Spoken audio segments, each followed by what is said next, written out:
In the forgotten annals of history, where empires turn to dust and crowns lie tarnished in the soil, there are whispers of a kingdom built on shadows and sealed with blood. It speaks of a king whose ambition was a devouring fire, a queen whose heart was a fragile lantern in the dark, and a princess born under a weeping star. This is not a tale of glory or valor. It is a story etched in the cold stone of a ruined palace, a testament to a betrayal so profound it fractured a throne and silenced a bloodline forever. They say the ghosts still walk those haunted halls, forever replaying the final, tragic hours when love, loyalty, and life were sacrificed on the unforgiving altar of power. This is the story of the king's midnight betrayal. His name was King Alaric, and he ascended the throne not by birthright, but by the cold and patient calculus of a predator. As a second son, he was raised in the shadow of his elder brother, a footnote in the grand tapestry of succession. But while his brother learned the art of governance, Alaric learned the language of daggers and whispers. He moved through the court with a serpent's grace, weaving alliances with the discontented and promises with the greedy. His rise was a quiet, creeping coup, culminating not in a grand battle, but in a single, poisoned goblet at a royal feast. He took the crown from his brother's cooling hand, his coronation a somber affair under a sky the color of bruises. The kingdom held its breath, sensing that a new, darker age had begun, one ruled by a man who had mastered the art of smiling while sharpening a blade. To legitimize his stained crown, a bride was chosen for him from the sun-drenched southern isles. Queen Alara was a vision of grace and serenity, her dowry vast enough to quiet the grumbling lords and fill the kingdom's depleted coffers. She arrived like a reluctant spring, her warmth a stark contrast to the cold, granite heart of her new husband and his court. The people adored her, seeing in her kind eyes a promise of the goodness their new king so clearly lacked. Alara, however, soon learned that the palace was a gilded cage. The king's touch was proprietary, his words laced with a subtle venom. She was his most prized possession, a beautiful chess piece to be displayed and admired, but never to make a move of her own. Her hope for love curdled into a quiet, dignified sorrow as she realized she had not married a man, but a monarch carved from ice and ambition. Then a fragile light flickered in the oppressive gloom of the court, the birth of Princess Lyra. She was a perfect creation, with her mother's gentle eyes and a spirit that seemed untouched by the palace's decay. For Queen Alara, the princess was a reason to breathe, a sacred duty to protect this one pure soul from the encroaching darkness. She would sing Lyra lullabies of her southern home, tales of sun and sea, creating a small, imaginary world free from the court's poison. The king, however, saw his daughter through a different lens. He saw a future asset, a political tool, another key to lock down his power. While the queen saw a daughter to love, the king saw a princess to be used. The sound of Lyra's innocent laughter echoing through the cavernous halls was a beautiful, fleeting melody, soon to be drowned out by the drums of war and the whispers of betrayal. The palace itself seemed to conspire with its master. Shadows stretched like grasping fingers along the corridors, and a perpetual chill clung to the tapestries, no matter how high the fires roared. The king's network of spies was the lifeblood of his rule, their whispers his daily bread. Courtiers vanished in the night, their only sin a misplaced word or a knowing glance. The court became a theater of paranoia, where every smile was a mask and every compliment a potential trap. Queen Alara felt the invisible web closing in around her. Her most trusted handmaidens were replaced, her letters home were read and sealed with a foreign wax, her every movement was chronicled. She was a prisoner in her own home, watched by 1,000 unseen eyes, all reporting back to the king, her husband, her jailer. The weight of this silent, suffocating scrutiny began to grind away at her spirit, leaving a hollow ache where hope used to reside. King Alaric's ambition was a bottomless chasm.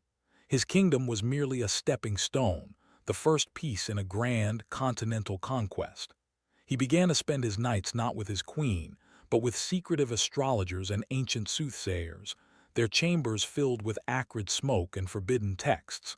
He sought a darker, more certain path to power, one promised in the cryptic verses of forgotten prophecies. The royal treasury was bled dry to fund mercenary armies for campaigns on distant borders, wars that served no purpose but to carve his name onto the map. He grew leaner, his eyes sinking deeper into his skull, burning with a feverish obsession. The queen and the young princess became ghosts in his waking life, pale reminders of a domestic world he had long since abandoned for dreams of empire, a world he was willing to sacrifice without a second thought. In her gilded prison, the queen's quiet sorrow deepened into a silent, desperate struggle.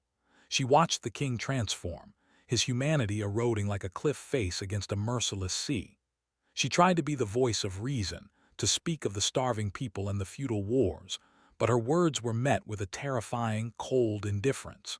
She became a phantom at his council meetings, her presence tolerated but her wisdom ignored. Her only solace was the princess. Alara dedicated herself to shielding Lyra from the palace's rot, teaching her not of power and politics, but of kindness, art, and the forgotten songs of the Southern Isles. This small act of rebellion was her only defense. She was planting a garden in the heart of a volcano, knowing that the earth beneath her was trembling, ready to erupt and consume everything she held dear. Princess Lyra grew in this strange, bifurcated world of love and fear. In the gardens with her mother, she lived in a sunlit fairy tale. She chased butterflies and learned the names of flowers, her world safe and contained. But beyond the garden walls, she felt the oppressive weight of her father's reign. She saw the fear in the servant's eyes when he passed, the way the guards stiffened, the unnatural silence that fell over any room he entered. She knew her father, the king, was a man to be feared, but she did not yet understand why. Her destiny was a tapestry being woven in shadows, its threads spun from her father's greed and her mother's dread. She was the lamb being raised in the wolf's den, her innocence a fragile candle flickering against a gathering, hurricane-force wind. The source of the king's desperate ambition was a secret buried deeper than any dungeon. Years ago, on the night he seized the throne, he had made a pact with a shadowy order of mystics who promised him an empire beyond imagination. But their magic demanded a terrible price, a blood sacrifice of the highest order. The prophecy was explicit, etched on a scroll of human skin. When the kingdom stands on the precipice of ruin, the debt must be paid, a life for an empire. The crown of innocence for the crown of ages. One evening, hidden behind a tapestry, the queen overheard the king speaking with his high mystic. She heard the words the princess, the pact, and the coming eclipse. The pieces clicked into place with a horrifying, soul-shattering clarity. The monster she had married was not just a tyrant. He was a butcher planning to sacrifice their own child, their Princess Lyra, for his lust for power. As if ordained by fate, the king's world began to unravel. His armies were shattered in the northern mountains, his alliances collapsed like houses of cards, and a plague born of famine and poverty began to sweep through the capital. The people, once cowed into submission, were now pushed past the brink of desperation. The kingdom was on the precipice of ruin, and the mystics who had promised him glory now came to collect their terrible debt. They reminded him of the pact, of the prophecy. His back was against the wall, his power a mirage evaporating under the harsh sun of his failure. All he had left was one final, monstrous move, one last betrayal to appease the dark forces he had courted. The midnight of his reign was approaching, and the sacrificial altar was being prepared. Realizing the eclipse was only a night away, the queen raced to the king's chambers, her heart a frantic drum against her ribs. She threw herself at his feet, abandoning all pride, all decorum, and begged him to spare their daughter. She pleaded, she reasoned. She reminded him of the day Lyra was born, of the small, perfect hand that had curled around his finger. For a moment, a flicker of something human seemed to cross his face. But it was quickly extinguished, replaced by the cold, hard glint of a cornered animal. He saw her not as his wife, but as the final obstacle. He raised a heavy silver chalice from his desk, and as she looked up with tear-filled eyes, he brought it down with savage force. The queen fell to the cold stone floor, a crimson stain spreading across the marble, her last sight the monstrous face of the man she once loved. The screams from the royal chamber alerted the palace guard.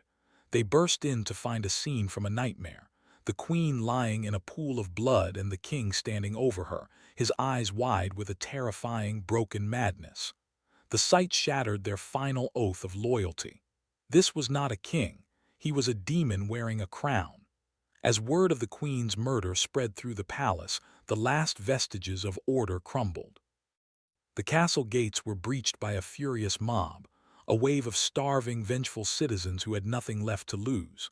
They swarmed through the halls, their torches casting a hellish light on the opulent tapestries. They found King Alaric not on his throne but cowering in his blood-spattered chambers, muttering his daughter's name. His downfall was not a battle, but a pathetic, brutal end, swallowed by the very people he had scorned. In the chaos, a small contingent of the mob, their faces twisted by rage and grief, kicked down the door to the royal nursery. They found Princess Lyra hiding beneath her bed, clutching a small wooden bird her mother had carved for her. In their eyes, she was not an innocent child. She was the serpent's spawn, the living symbol of the tyrant who had murdered their beloved queen and starved their families. Her terrified cries for her mother were lost in the roar of their fury. They dragged her from her sanctuary, through the halls where her mother's blood was still fresh on the floor, and out into the merciless courtyard. The prophecy was fulfilled, not by a mystic's blade, but by the hands of a broken people. The crown of innocence was paid, and the light of the princess was extinguished forever. The aftermath was a scar on the face of the earth. The kingdom, leaderless and broken, fractured into warring fiefdoms. The grand palace of King Alaric was burned to a blackened husk, its charred spires pointing to the sky like accusing fingers. His body and the bodies of his queen and princess were never given a royal burial, instead lost to the chaos of the city's fall. Their story dissolved into a dark legend, a cautionary tale whispered by grandmothers to frighten children into obedience. It became a story about a mad king, a martyred queen, and a lost princess, a ghost story told to explain the sorrow that seemed to hang perpetually in the air, a permanent stain on the land itself, a reminder of a night when an entire kingdom was orphaned. So stands the ruin of the palace, a monument to ambition's ultimate price. History does not remember the empire King Alaric craved, but it remembers the family he destroyed. It remembers the echo of a queen's plea, the specter of a king's madness, and the ghost of a princess who never had a chance to live. The story serves as a chilling reminder that the most monstrous betrayals are not committed by enemies on a battlefield, but by those closest to us, in the quiet, desperate hours of the night. Power is a hungry god, and when it demands a sacrifice, it rarely distinguishes between the guilty and the innocent. The crowns of gold and the crowns of innocence all turn to dust in the end. History bleeds, and its echoes are written in the cries of kings, queens, and lost princesses. This was the Fear Room. Don't forget to subscribe and like for more dark history tales.